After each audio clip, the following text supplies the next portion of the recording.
स्तोत्र संहिता अध्याय 55 मुख्य गवयासाठी तंतुवाद्यांच्या साथीने गावयाचे दाविदाचे मस्किल बोधपर स्तोत्र। हे देवा, माझ्या प्रार्थनेकडे कान दे, माझ्या विनंतीपासून तोंड फिरवू नको, माझ्याकडे लक्ष दे, माझे ऐक। मी चिंताक्रांत होऊन तळमळत व कण्हत आहे, आणि ते वैऱ्याच्या शब्दामुळे व दुर्जनाच्या जाचामुळे, कारण ते माझ्यावर अरिष्ट आणतात व क्रोधाने माझ्या पाठीस लागतात। माझ्या ठायी माझ्या हृदयाला यातना होत आहेत, मरणाचे भय माझ्यावर कोसळले आहे, भीती व कापरे ही माझ्यावर येऊन गुदरली आहेत, धडकीने मला व्यापिले आहे। मी म्हटले, मला पारव्यासारखे पंख असते तर मी उडून जाऊन आराम पावलो असतो। पहा, मी दूर निघून गेलो असतो व रानात वस्ती केली असती। प्रचंड वायू व वादळ ह्यांच्यापासून आसरा मिळवण्याची मी त्वरा केली असती। हे प्रभू, त्यांचा विध्वंस कर, त्यांच्या भाषेचा गोंधळ कर, कारण मी नगरात जुलूम व कलह पाहिले आहेत। अहोरात्र त्याच्या कोटावर ते सभोवताली फिरतात, त्यामध्ये दुष्टाई व उपद्रवही चालू आहेत, त्यामध्ये अनर्थ माजला आहे।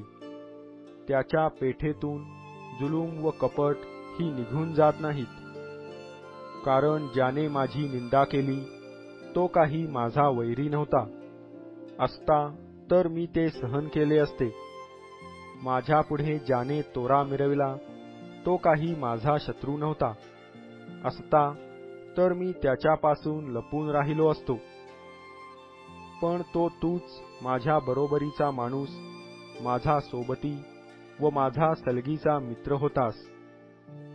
आपण एकमेकांशी गोडगोड गोष्टी बोलत असू, देवाच्या घरी मेळ्याबरोबर जात असू, त्यास अकस्मात मरण येवो, तो जिवंतच अधोलोकी उतरोत। त्यांच्या घरात व अंतर्यामात दुष्टाई आहे।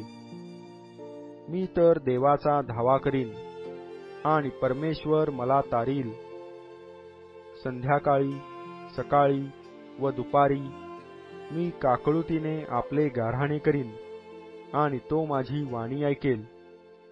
माझ्यावर हल्ला करणाऱ्यांपासून त्याने माझा जीव सोडविला आणि सुरक्षित ठेविला आहे। माझ्याशी कलह करणारे तर पुष्कळ होते, देव ऐकेल व त्यांचे पारिपत्य करील।